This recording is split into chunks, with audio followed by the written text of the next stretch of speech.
বড়দিন খ্রিস্টান ধর্মাবলম্বীদের সবচেয়ে বড় ধর্মীয় উৎসব। এই পবিত্র উৎসব যাতে ধর্মীয় ভাব গাম্ভীর্য বজায় রেখে নিরাপদ, শান্তিপূর্ণ, উচ্ছৃঙ্খল মুখর পরিবেশে অনুষ্ঠিত হতে পারে সেই বিষয়ে পর্যাপ্ত নিরাপত্তা প্রস্তুতি গ্রহণ করা হয়েছে।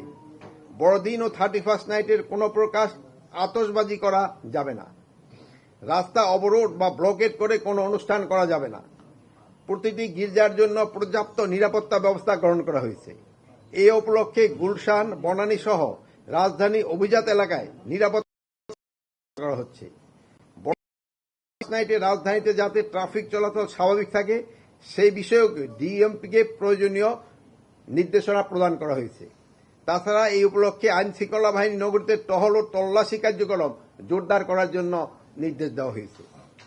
সভায় আইন শৃঙ্খলা বাহিনীর বেশ কিছু গুরুত্বপূর্ণ নির্দেশনা দেওয়া হয়েছে। এর মধ্যে রয়েছে অপারেশন ডেভিল হান্ট ফেজ 2 এর মাধ্যমে সন্ত্রাসী ও দুষ্কৃতিকারীদের আরও বেশি হারে গ্রেপ্তার করা, গোয়েন্দা নজরদারি আরও বৃদ্ধি করা এবং নিবিড়করণ করা, রাষ্ট্রীয় গুরুত্বপূর্ণ কেপিআই স্থাপনার সময় নিরাপত্তায় বিশেষায়িত বাহিনীকে স্ট্যান্ড বাই রাখা, ঢাকা মহানগরী সহ দেশের গুরুত্বপূর্ণ স্থানসমূহে চেকপোস্ট বসিয়ে তল্লাশি কার্যক্রম বৃদ্ধি করা, পুলিশ সদর দপ্তরে কন্ট্রোল রুমের মাধ্যমে তা নিয়মিতভাবে মনিটরিং করা এবং নগরীর বিভিন্ন স্থানে স্থাপিত সিসিটিভি ক্যামেরার মাধ্যমে সার্বক্ষণিকভাবে আইনশৃঙ্খলা পরিস্থিতি পর্যবেক্ষণ করা।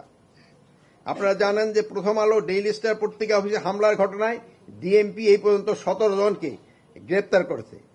পত্রিকার 2টি সম্পাদকের নিরাপত্তার জন্য গানম্যান দেওয়া হয়েছে এবং তাদের বাসায় নিরাপত্তা বৃদ্ধি করা হয়েছে। ময়মনসিংহের পোশাক শ্রমিককে পিটিয়ে ও পুড়িয়ে হত্যার ঘটনায় 10 জনকে গ্রেপ্তার করা হয়েছে। আগামী 25শে ডিসেম্বর 2025 তারিখে বিএনপি ভারপ্রাপ্ত চেয়ারম্যান তারেক রহমান দেশে আগমন উপলক্ষেও সর্বোচ্চ নিরাপত্তা ব্যবস্থা গ্রহণ করা হয়েছে। ডেভিল হান্ট ফেজ 2 অপারেশনের অংশ হিসাবে 2000 চেকপোস্ট বসানো হয়েছে। এর মধ্যে বিভিন্ন স্থানে প্রাইভেট কার, মোটরসাইকেল তল্লাশি করা হচ্ছে এবং অবৈধ অস্ত্র উদ্ধার কার্যক্রম চলছে। নির্বাচন উপলক্ষে পুলিশের প্রশিক্ষণ 3 ভাগের 2 ভাগে ইতিমধ্যে সম্পন্ন হয়েছে। বডি অন ক্যামেরা ব্যবহারের বিষয়ে তাদের প্রশিক্ষণ দেওয়া হয়েছে।